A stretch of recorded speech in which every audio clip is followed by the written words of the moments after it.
Today I wanted to talk about how status influences happiness. And I'd like to first hear your opinion on that, because I remember that we had been talking about how to create happiness, and we had come to the conclusion that it's that nature and society have programmed us in a certain way that we are seeking material wealth, money, power, status, and that many times it does not lead to happiness. And that's sometimes easier to do certain practices that lead to happiness.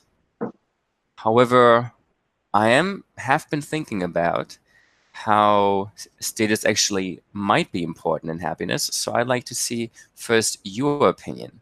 How important do you think status is for happiness? Okay, so I think it's as important as you make it in a way, because it's all about the perception. It's what is status? It's basically the story that other people tell themselves about how important you are, how valuable you are. Mm-hmm. And then that's one aspect, but what is the story that you tell yourself? Do you believe that you are enough? Do you want to play that game of status and like being better than your neighbor? Or Mm-hmm. do you have your inner worth and your inner conviction that you are enough and you have enough and what you do is enough, for example, in which case you don't necessarily care that much about what other people think about you, and you might be more authentic as well. You might tell them things that they don't want to hear, and they might not like you, and you might be okay with that. So what do you think? Okay, so if I interpret what you said correctly, it means that status is as important as you make it. And if you don't care about your status, you see yourself kind of outside the social hierarchies where people look up to you or look down on you, then you can be outside and your happiness is not affected by it. But if you are part of the social hierarchy and you care about what other people think, then this is important. Is that correct? Exactly. Okay. So my perception is that status actually is important. And it's evidenced for me by my personal experience as well as by research that has been done both on humans as well as on a lot of mammals. And about my personal experience. So I was in Northern Europe, in Germany, in the Netherlands, and I was average looking, average height, and I would say average social status. And then I come to Latin America and I come to Asia, China and Indonesia and Malaysia, and suddenly my status is much higher because I'm pretty much the tallest. I am pretty much the best looking. I am look different from everyone else. So people notice me. People might stop the car, run out of the car, and ask me for an autograph. People always look up to me, and I feel that people looking up to me. So my status in Asian countries as well as in Latin American countries has been significantly higher than in the country where I came from in Northern Europe. And that had several changes on me that I have been observing. And in terms of happiness, I do feel it has made me happier. And the question then was for me, is that only a subjective feeling, or is there actually scientific evidence that this is happening? So I researched the literature and I found a lot of studies on mammals that status is very important and that nature rewards status in men or in males by giving them more happiness, not only short-term happiness, but long-term happiness for the dominant males, meaning the high status males. And then I found even studies for humans that while money is not very important and power is not so important, the most important thing for long-term happiness is status, especially again for men, where the higher the status, the more happy you are long-term on average.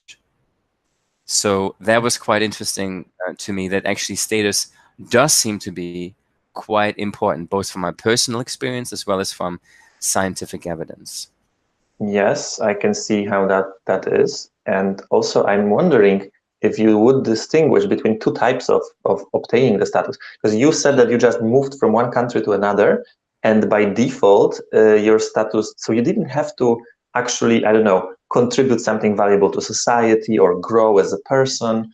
You just moved to the different Hmm. country, and that by default gave you this higher status. So, do you think that there are two ways of gaining status? One is like the more legitimate way, I would say, by growing, by delivering your gift to the world, by being valuable member of the society. Or the other one is just by artificial means, like, I don't know, winning a lottery and buying a Rolls Royce, or moving to a country where it's like really poor people who are maybe impressed that you are a Westerner with money or whatever it is. So do you distinguish between the two categories? Yes, I do think there are two ways to achieve status. Of course, many ways, but two general ways. So, as you just said, this number one, what you call the legitimate way, is where I achieve something or I contribute something to society. And because of that, my status increases. And the second one, which we might call the illegitimate way, I would call it the hacking way of achieving status, is by just doing some changes, like, for example, changing from one country to another and gaining status. Status just because I am, as a Caucasian male, living in Asia, I get more status than I'm getting living in Europe or living in North America. So, yes, there are these two ways, but I don't think it makes a difference. Of course, I can feel good about myself that I've contributed something, and that's another kind of happiness. But I do believe that status by itself, no matter how it is created, status by itself, which means how other people perceive you, if they see you kind of higher than them, if they look up to you in many different ways, be it because of your looks, be it because of your height, be it because of your masculinity, be it because of your financial wealth, be it because of your power, if they look up to you, that is going to create status. That's the definition of status, and that's going to create a lot of effects. One of them being happiness. Okay. And would you say that, let's say someone is completely average and they live in an average neighborhood. So Hmm. in order to get unhappy, they should move to a rich neighborhood and they will be the Exactly. poorest person. Everyone will look down at them. But in Exactly. order to be happy, they need to move to the bad neighborhood where everything is cheap and they will be the richest person and the most highest Exactly. status person. Mhm. Interesting, because so you were saying basically that it's relative. Your wealth and your status is relative to others, so you need to seek such others that you will look good having them Yeah, in the background. basically yes. You can also take a look at Tim Ferriss books.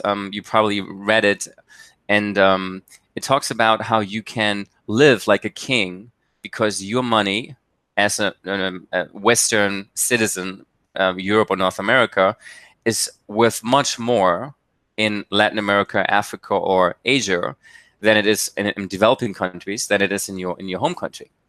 So you're saying, look, let's just go abroad and you're going to be live like a king. I would say one part that he talks about, the money is only one aspect. I would say, yes, people do live like kings, but it's not about the money. It's about the status they get. Because I can see it in so many Caucasian males that go to Africa, that go to Asia, or that go to Latin America. And they become from being average to becoming heroes. And uh, I've talked to so many female friends of mine in China, and they call it the China effect, that all the good guys that come from Europe to China suddenly become bad guys without any commitment because they're fucking around, because they're so confident suddenly. and they, what I would say, they become alpha males Mhm. because many different reasons. They have more responsibility, and people look up to them. They have, you can say, more mating opportunities because Asian girls like Caucasian men, and so they become higher in status, and that has a lot of consequences for them. Positive consequences. Number one, their testosterone goes up, which leads them to becoming mentally smarter. They have more sex drive. Their physiology changes. They become more masculine. All of that related to their status that they can get just by moving to another country. Interesting. But don't you think that it also matters what kind of people are giving you the recognition? Because, for example, I'm not that impressed with, I don't know, people on lower ranks of society giving me a lot of recognition. But I am more impressed with, for example, people, I don't know, working for Google or like top people who are achieving a lot giving me the recognition. So for me, it also depends on like whose opinion that is, because the opposite is also true. Like if you get some comments under your YouTube video and those are the comments from like random hater, you should not pay any attention. Mm-hmm. But if those are the comments from someone who actually achieved a lot themselves, then you're like, okay, that's maybe valid criticism, or that's maybe very high quality feedback or prize or whatever it is, right? So for me, I think it does matter who is looking up to you or who is giving you the recognition. Who are they? Because it's easy to get Okay. recognition from people who are below you, like in every situation, but Right. it's not as valuable, Mhm. right? I don't know, for me personally, if it does make a difference, and I'm not sure what the scientific evidence says, but I would say that rationally, of course, it does make a difference. But rationally, status doesn't matter to me at all. Rationally, if I think about this rationally, it shouldn't matter to me what other people think about me. But what I'm saying is that nature has programmed us to respond to changes in the way that people react to us, meaning to the status they give to us. So if we, for a moment, not look at humans, animals, but we look at other kinds of animals, we look at the studies there, we can see huge effects of status, and then we can see how maybe this could also apply to humans. So one of the studies has been with a kind of fish. I forgot what's the name of it, where the male fish, they fight. Two fishes fight, and, two fish fight, and then the winning fish becomes larger and more colorful, and the losing fish becomes smaller and less colorful. And that continues until you have some fish who are very bright, very colorful, very large, and some very small fish that are very small and colorless.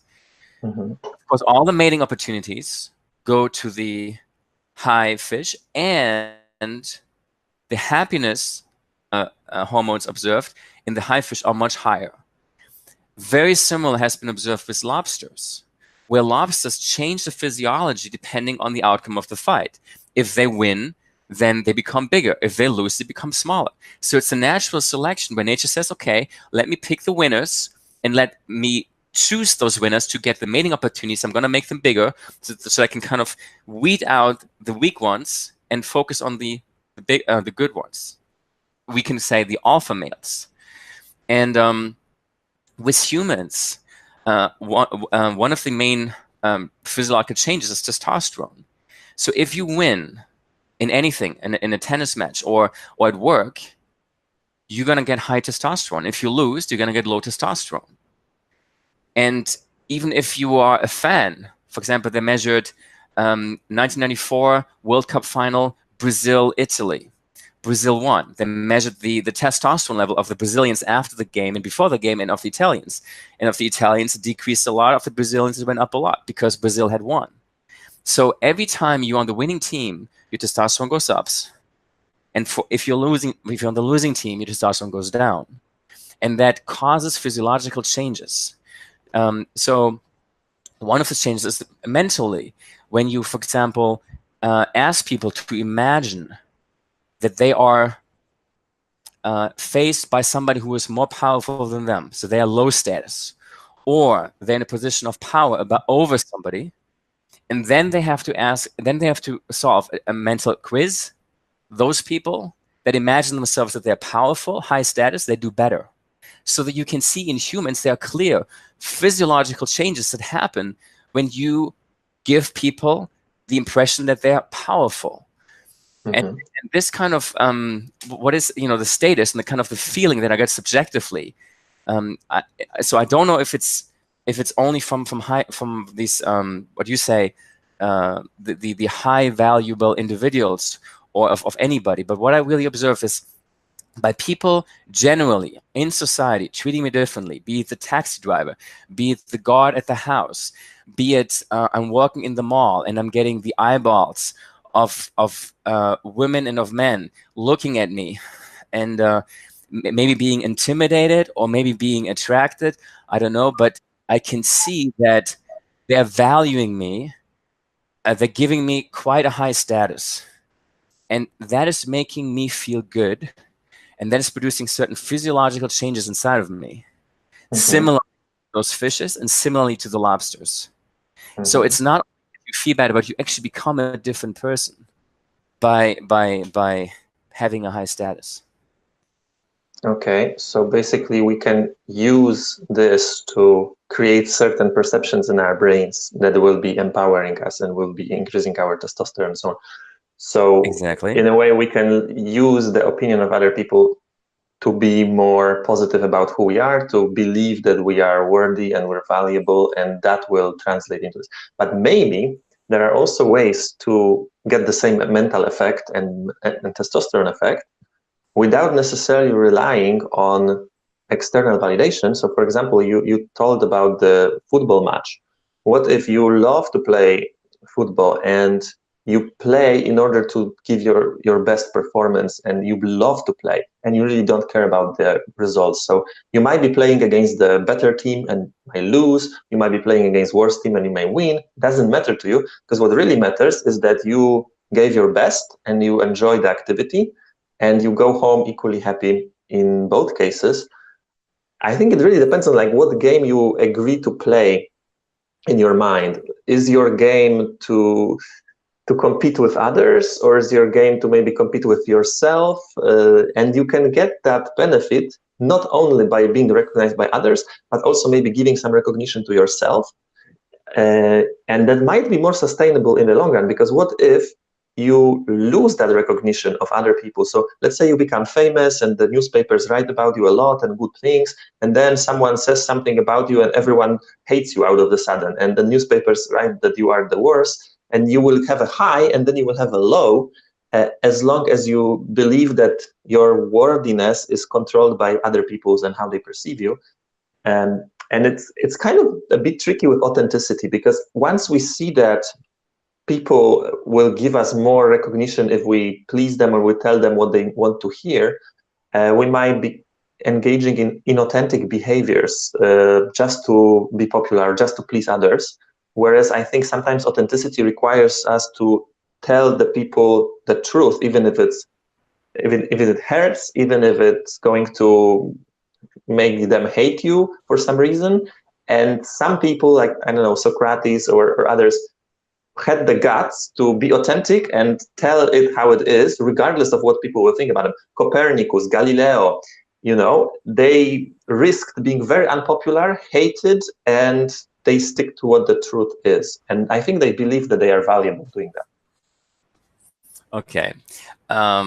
Two comments. I'm not sure if being unpopular is equal with low status. I think Mhm. that's very, for example, Donald Trump is very high status and he's very unpopular.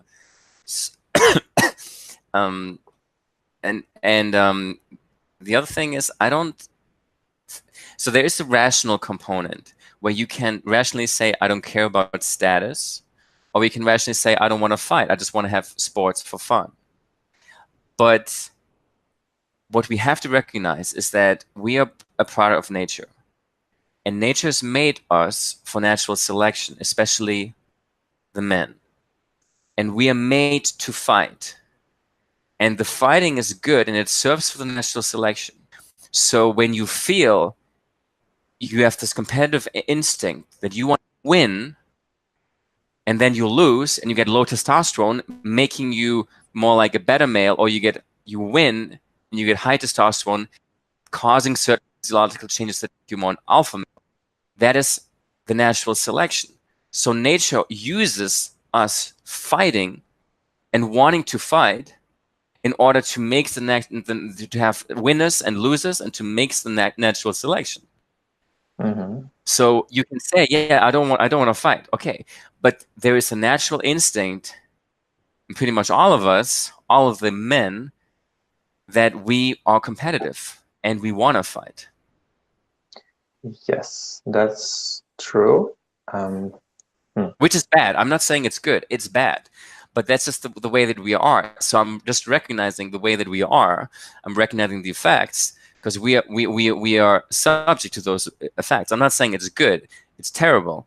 I don't like nature. I don't like the way that natural selection works, but it's a fact of I would life. I would just make one comment that there is a lot of research showing that, for example, the more equality there is in a country, the better for everyone's well-being and better for mental health.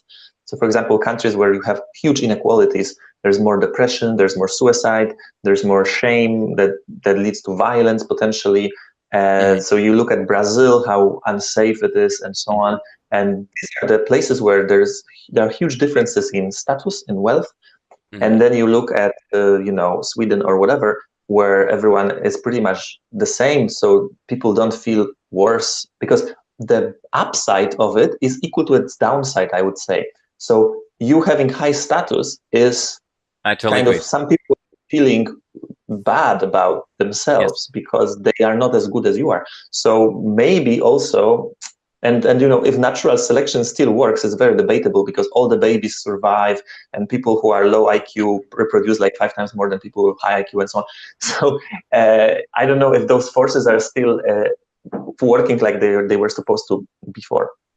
And also, animals are just doing the instinctual thing, but people can assign meaning to whatever they want in the way that they want. So we tell ourselves stories about many different things, and we can change what things mean to us. So it's much more complicated in our case than in the case of the fish, for example. Yeah, okay, several points what you mentioned. Yes, humans are a bit different because they have a more pronounced rationality than other animals. I agree. But the same instincts still work. And what's giving us pleasure, what's giving us pain, that is all in the limbic system. That's not our rationality. So the incentives we get to do the behavior that we want to do, that doesn't come from our rationality. And yes, true, natural selection doesn't work anymore because nowadays it's not about high status. You can produce more babies and reproduce more. Anybody in Western society can survive, and generally, actually, might be the low class that has more babies. But the next natural selection that has worked for millions of years, because there was a very competitive environment, made certain expressions of genes more popular. And that's why we are the way that we are. And this has been over millions of years. And the fact that over the last 100 and 200 years this has changed, that doesn't change the biology. We need another million years to change the way that we are. So maybe in a million years we will be different humans, but right now we're the humans that have been formed by evolution over the last million years, where there was a competitive environment. And most importantly, I would say evolution is not about making humans happy. Many times it's the opposite. It's not about making us happy. It's just about selecting the best, especially in male. Female, evolution doesn't have to work at all. Female, anybody can reproduce. It's too costly to have a female not reproduce because uteruses are very expensive. So let all the females reproduce. But males, you don't need for every female one male. One male could reproduce with all the female. That's enough. We need just one male. So there's a lot of variation in the males, and there's a lot of competitive selections for males. And evolution has made it in such a way that we do compete, we are incentivized to compete as male. And the similarly, as we saw with the fish, similarly as we saw with lobsters, there is something called the winner effect. And if you are the winner once in a competitive game, or in just status where you can have power on somebody, or somebody else has power over you, whoever has power becomes even stronger.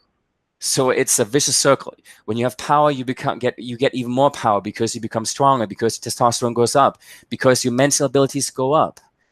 Then you get more mating opportunities. Mating opportunities means even more testosterone. And for the other guy with a lower status, he's going on the downward spiral as well. And that's the way natural selection works.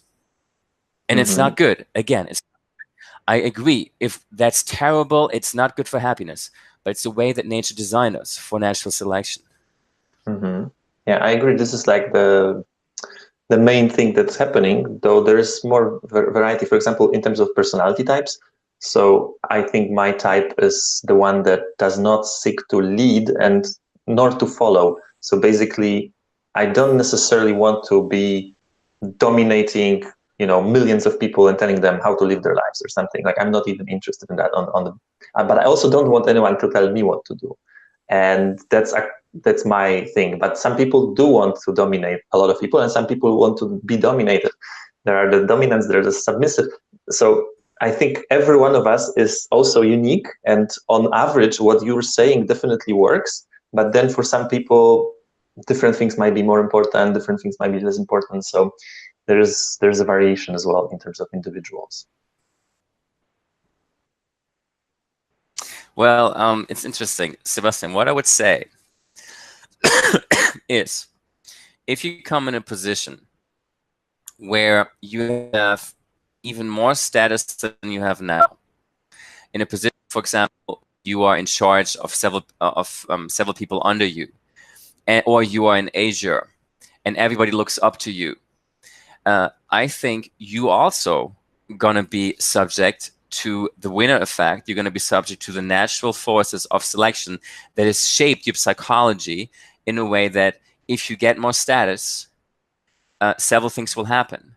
One of them being you actually do want to exercise the power, because it's another thing that happens when you get status.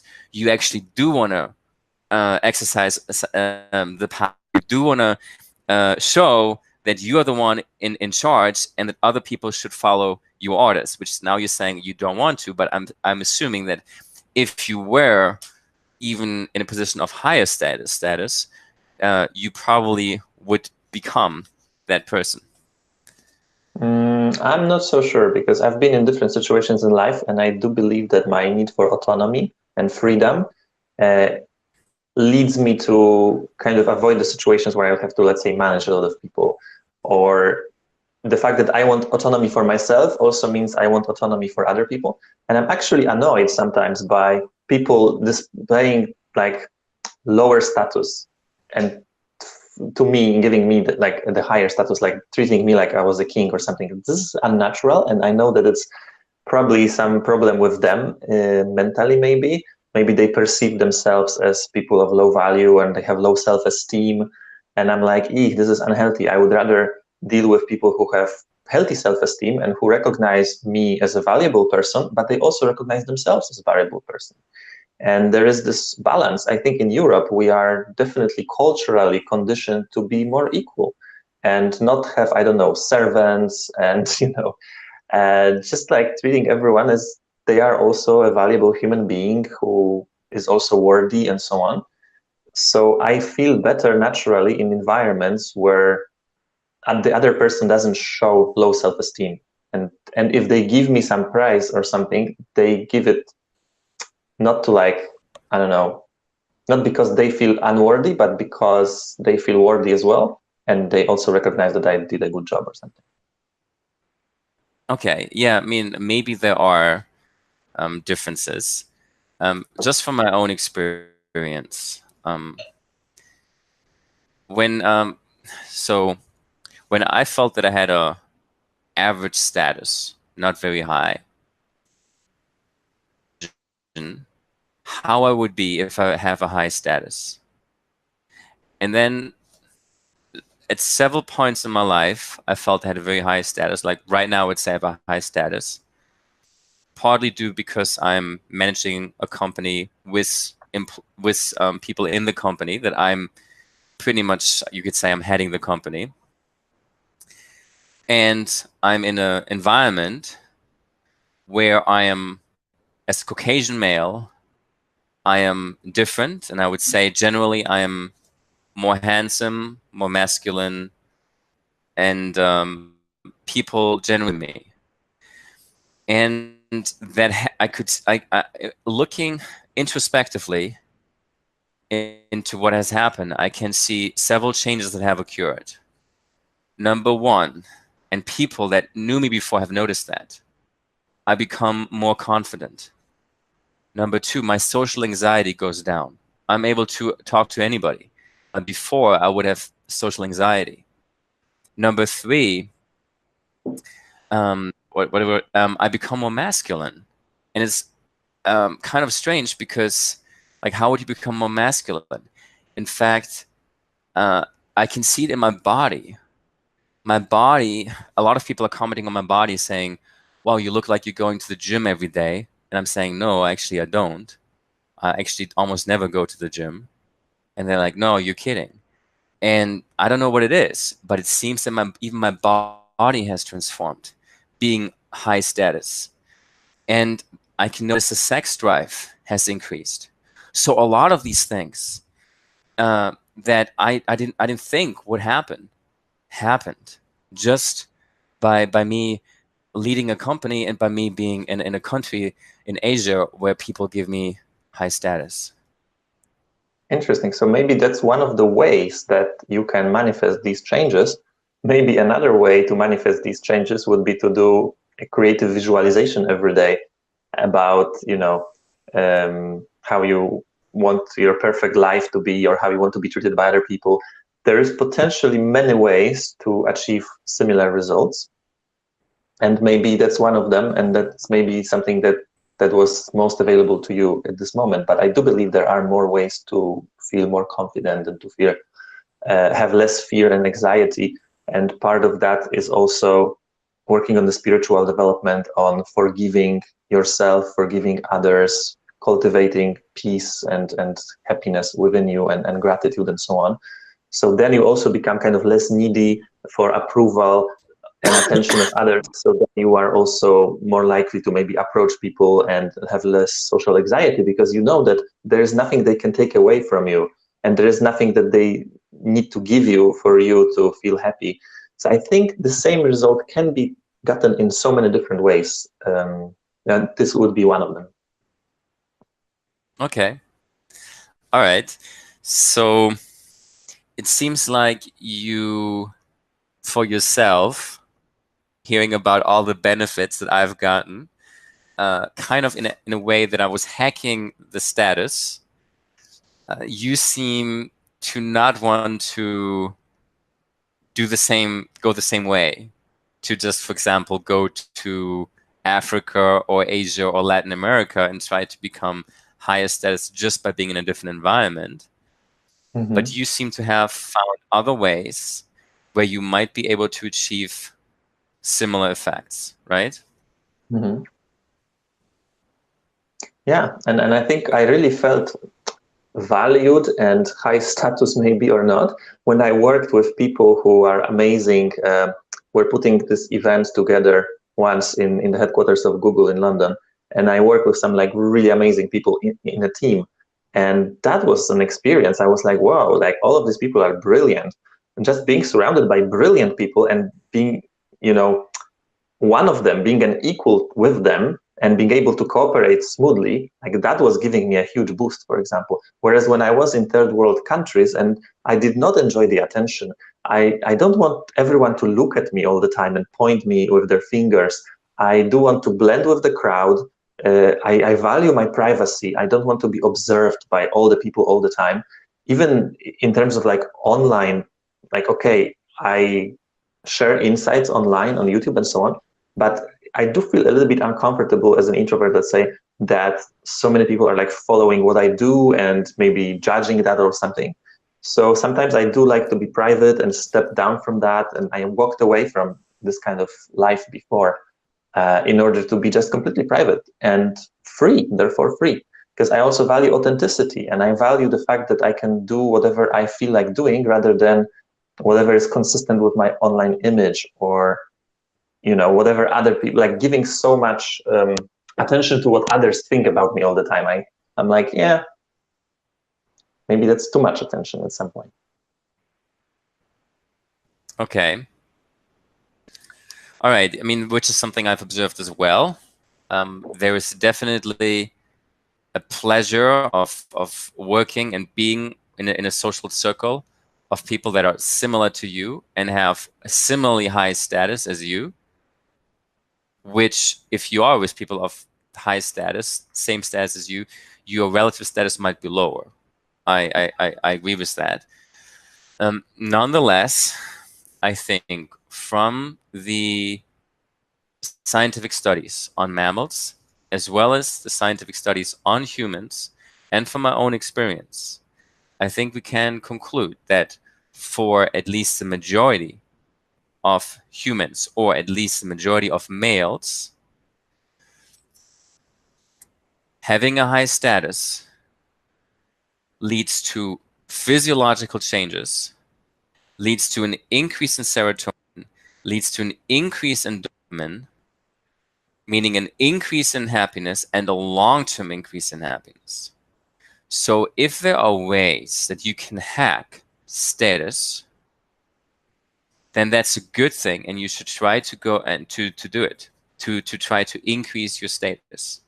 For example, if you can decide between two jobs, in one job you would earn more than in the other one, say for example it's in the US, and in the other one, let's say in Mexico, you earn less, but you have more responsibility and you are the leader of 1,000 people under you, having a much higher status than in the US. Which one is better for your happiness? And researchers have researched a similar question, and they consistently found for happiness, it's more important the status you have than the money you earn. Mm-hmm. It's more important how the surrounding looks up to you, giving you a high status, than having, in the US, for example, a lower status because you work under somebody and people are looking down on you.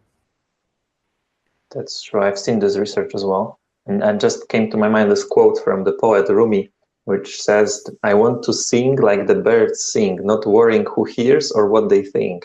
Because in a way, if your self-esteem is controlled by the perception of other people, you are their slave. They can give it to you or they can take it away. They have you controlled like a puppet in a little bit. And all the highs that you were getting from the good status might now go down crashing if something happens that changes that perception. If you lose that job where you were managing 1,000 people and out of a sudden you cannot find any other work, you will be so devastated and so depressed. Like people who went to the cyberspace, not cyber, to space, basically, they went to the moon or something, right? And then they came back to the earth and they could not find themselves a job that could, equal with their previous achievements. So they were like unfulfilled and maybe depressed as well because they've already achieved more than they could hope for, and there's nothing else that they can do in their life to really match that. So I think there's a little bit of a scary thing where you give away so much of your self-worth to the outside world, and then it can basically crash you down, taking that away. Okay. Yes. I also believe that that's true. I believe it's much more important to have progress, to have an increase in whatever you are trying to accomplish. For example, have an increase in status than a decrease in status. And of course, if you are dependent on status, status means what other people do to you, how other people perceive you. So if you're dependent on other people, then you can't control it yourself. However, I would say that in fact you can control how other people perceive you, because we're not talking about a specific person. We're talking about how society as a whole perceives you. And so society as a whole, there's a certain way that society will react to somebody with a certain amount of financial wealth, with a certain amount of material belongings, with a certain amount of looks, and in terms of males, height and masculinity, that you do know that that person would receive a high status. So I do believe it's kind of up to the individual to change the Mhm. way that his status in society. So what I wanted to kind of now do is to see what the ways are for hacking status so that you can achieve a lot of benefits if you are male, like for example, increased testosterone, more confidence, less social anxiety, more sex drive, and more sustained happiness by increases in serotonin and dopamine. And as we said, there are two ways. There's way number one, trying to have more accomplishments, trying to make yourself a better person. That's maybe what you call the legitimate way. And then there's some no, let's call them hacking ways. And one of the hacking ways we talked about is for if you are a Caucasian male, it makes sense for you to go to Asia, go to Latin America, go to Africa, and you immediately, just by changing country, will get a higher status and you will change. Physiologically, you will change, and psychologically and mentally, you will change for males for the better. One way to hack it. There are other ways to get more status. So maybe we can think about what are other ways where you can kind of hack the status.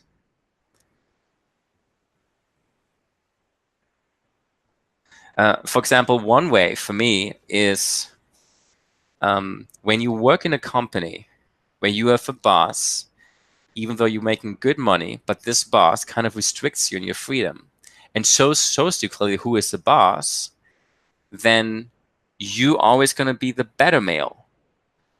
And it's better for you if you have not so much interaction with your boss, but more interaction with your subordinates. So what you could do is you could either find that job where you basically talk to your subordinates, where you're the alpha, can be the alpha male, the one with highest status, or become an entrepreneur where you have your own company and you have your employees. Another way to get more status. Mm-hmm. That there is this advice that you should not be the smartest person in the room, and if you are, then you are in the wrong room, right? And that if you want to be growing and learning and so on, I you agree. cannot just surround yourself with I maybe agree. not necessarily lower status, but let's say not as smart or not as good at Yeah, what they do. I agree. I would say being the smartest person in the room uh, does not mean that you're the highest status person in the room. Yeah. And I also agree that it makes sense to work with people that are, like, for example, the people that at Google you mentioned that are very smart and maybe have therefore a similar status as you. However, don't underestimate the fact of being the highest status person in the room, because from a lot of evidence from studies with mammals as well as some studies with humans, and also from my personal experience, for males, if you're the highest status person, has it's gonna cause several changes in you. Again, these are increase in testosterone, increase in and sex drive, and more confidence, less social anxiety, and more sustained happiness by increases in serotonin and dopamine. So if you want that, then it might be better if you are the highest status person in the room. Mm-hmm. And so back Okay. to the question, how can we biohack it? So changing the country, changing the job, changing the social circle. We talked about that. Maybe actually also working on your beliefs about yourself and about your worthiness and Mhm. about whether you are enough or not. Because if you deeply believe that you are enough, then maybe you can produce the same increase in testosterone and so on just by focusing your attention on all the reasons why you are enough. And once you feel that you are enough, then your social anxiety will go down and your confidence will increase, and you will unlock some of the things. And actually, maybe even like affirming that I am enough can lead to dissolving a lot of the negative programming from the past, when people were pointing out to you that you have low status, for example, right? And you're like letting go of all of that, and just accepting the fact that actually you are valuable, you are enough. Because maybe people told you that, oh, you're not valuable because of whatever, and now if you are able to overcome that and clean that from your subconscious, automatically you will get similar benefits, because it's perception. Okay, It's a lot about perception, I right? do The think story in the mind. it is perception. It is perception, and maybe it's possible. Just like athletes, they have certain benefits being able to compete better by visualizing themselves winning before a match. Mhm. In a similar way, it might be possible to visualize that you are enough and that other people are treating you with respect. Yes. But it really the status, I believe, is really created in the moment there's some social interaction, when um, uh, you interact with other people and you see other people, how other people treat you, either looking up to you, you perceive they're looking up to you, or they're looking down on you. And these can be very small things. It can be, for example, I'm sitting down at the table, and as soon as I sit down, other people start taking their stuff away, making space for me. They don't do it consciously, they don't do it rationally. It's just because they feel that I'm the alpha. Now, if other people do that, I've observed that that doesn't happen. It also is that and that's bad, I don't want to do that, but I observed it in myself, that I kind of leave my stuff around on different chairs. And I feel that I can do that because I'm the alpha male. Other people not commenting on it means because they're accepting it. So there's this very subtle communication between people where they're communicating status, how much status they're giving you. And it's this communication with other people that I feel really makes a perception. So yes, you can try to change your perception of how much status you have, or feel that you're totally fine and you're great and you should be whole. But if other people don't give you the status because they don't see you that way, then I think it might not work. Okay, But don't you think that we actually train other people how to treat us? That we have certain level of self-esteem that manifests yes. through behaviors like you just described, that you Hmm. take your space, that you don't worry about invading other people's space or whatever. So because you believe that you're worthy, you sub-communicate to other people that you are worthy, and then they believe you. And it's very hard, for example, if you don't love yourself and if you don't respect yourself, to get love and respect from other people. So maybe it is the way people treat you is directly proportional to your level of self-esteem. And then there are a lot of things you can do to improve your self-esteem. Some of them being getting the winning in reality, and some of them being maybe deleting all the crappy beliefs that are holding you back, that are telling you that you aren't enough or that you are low status, and maybe focusing on the wins that you already have in your life. Because one thing is to get a new win, it's going to last a little bit and you will get that kick. But maybe what if you read every single day a list of 10 things that you're the most proud of in your life? And that would fill you with the same emotions and the same dopamine and the same serotonin. You'll be like, oh, I'm really smart, I'm really accomplished, I can do it. That would increase your self-esteem and your confidence for sure as well. All right. Okay. I think that's great. So let's summarize.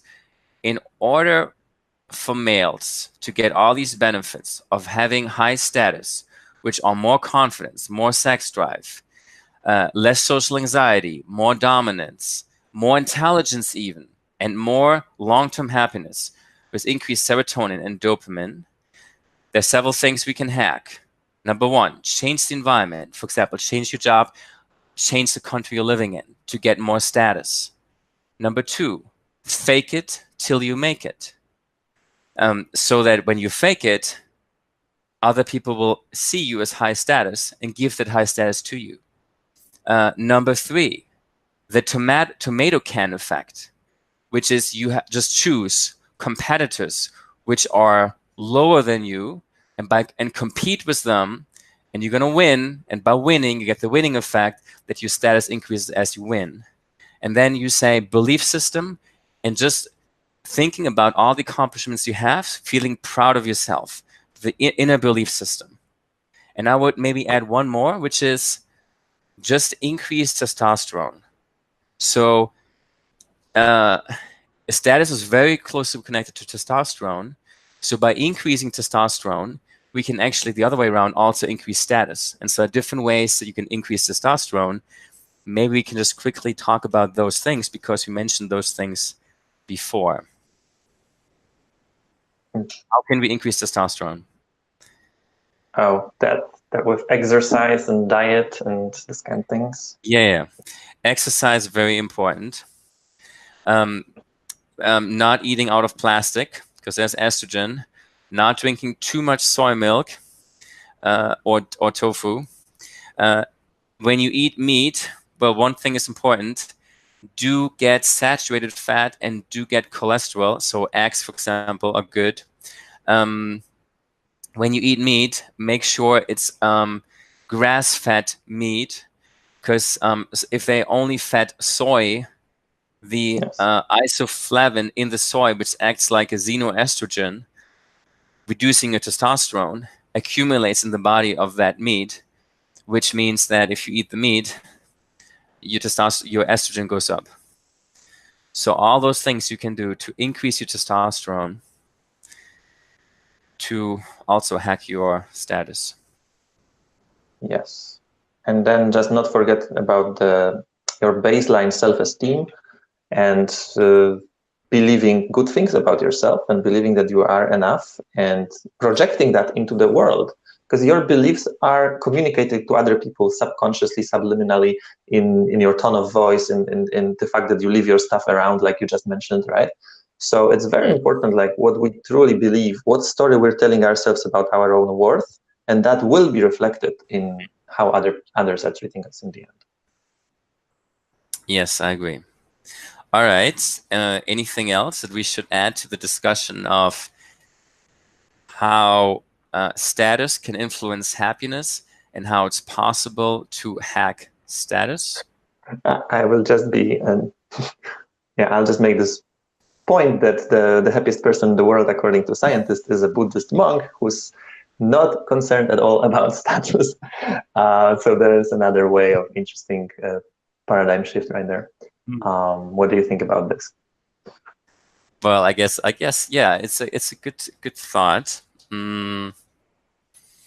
You're right. The Buddhist monks are not concerned about status, and they're still very happy. You're right. Nonetheless, I would still say, from the evidence from mammals as well as studies of humans and from my own personal experience, nature does reward men if they're the alpha men, if they have a high status, and not only short term but long term. And so I do think it's one element in happiness is to get a higher status. Now, of course, there's going to be people that are kind of outside the social hierarchies, because those people might still be very happy. What I would say is, if you are very low status and you're inside the social hierarchies, Yes. then I do think it's one factor which is making it hard for you to be happy. That's a very good point. Exactly. Like if you play in this mainstream game and then you perceive yourself as a loser of everything that you're trying to win, every interaction, every game, then definitely it will have negative effect on that spectrum. Okay, but I think it's your strategy in this is to be kind of stay outside the game, to kind of not have status for you, which means not having people look up to you, not having people look down on you, but being kind of outside of it. While for me, it's more, I know that I'm in the social hierarchy, so I just want to be top so that people look up to me, because I know that's going to lead to many positive benefits. For you, I think it's maybe more like kind of staying outside. That's a very good point. I don't like to play games that society kind of tells me to play and follow the rules of culture, religion, society. And I nature. want to define my own, rules, and that's why I'm not going to be a Buddhist monk, but I will incorporate whatever I like from the practices that they do, and just yeah, I like to define my game by my own terms. And I do believe that for me to be authentic and to be able to tell people hard truths that they need to hear, and they're unpopular and they will make me unpopular, I need to be detached from whatever they think about me in the long run and just to stick to telling the truth and being authentic. And that's it. And having my inner self so strong that it doesn't matter what people think about me that much. That's my Okay. strategy. Okay. Great. All right, Sebastian, it was great conversation. Great to talk to you. And I think we talked about a lot of valuable stuff. So I hope that you enjoyed it as well. And I hope that the audience also will enjoy it. Totally. Thank you very much.